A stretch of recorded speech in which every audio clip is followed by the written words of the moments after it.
বুদ্ধিমানেরা তখন কথা বলে যখন তাদের কোনো কিছু বলার থাকে, আর বোকারা কথা বলে তাদের কথা বলতে হবে এটা ভেবে।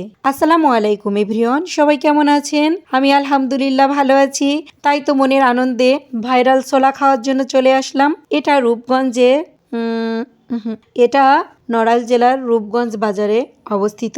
এই লোকটা এখানে সবসময় বাজারের ভিতরে ছোলা বিক্রি করে। এই ছোলাটা যে এত মজা, আমি এমনি ভাইরাল বলছি না, অত্যন্ত মজা। এই এতগুলো ছোলা 2 ঘন্টার ভিতরে বিক্রি হয়ে যায়, তাহলে বুঝুন ছোলা কত মজার। আর একটা কথা বলতে ভুলে গেছি, এই ছোলার ভিতরে চুই ঝাল দেওয়া আছে, তার কারণে আরও অনেক বেশি ভালো লাগে খেতে। আমার বাচ্চারা একটু ঝাল বাচ্চারা খেতে পারবে না, আমার বাচ্চারা খাইনি, আমরা খেয়েছি।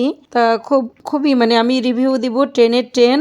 গরম, আর সবসময় গরম ফুটতে থাকতেছে ওর ভিতরে, আর উনি দিতে থাকতেছে, ওনাকে এভাবে দিতেই হয়, এভাবে মানে কাস্টমার এভাবেই থাকে। তা আমরা এখানে ছোলা শেষ পর্যন্ত পেয়ে গেলাম।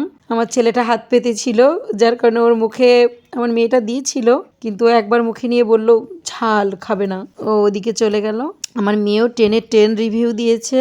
ছোলাটা আসলেই খেতে অসম্ভব মজার ছিল।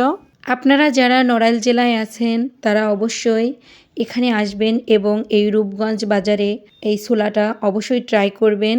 আপনারা আসবেন, আর শীতের সময় এমনিতে বাইরে যেয়ে কিছু খাওয়ার মজাই আলাদা, আর যদি ফ্যামিলি সহ একসাথে খাওয়া যায় তাহলে তো কোনো কথাই নেই।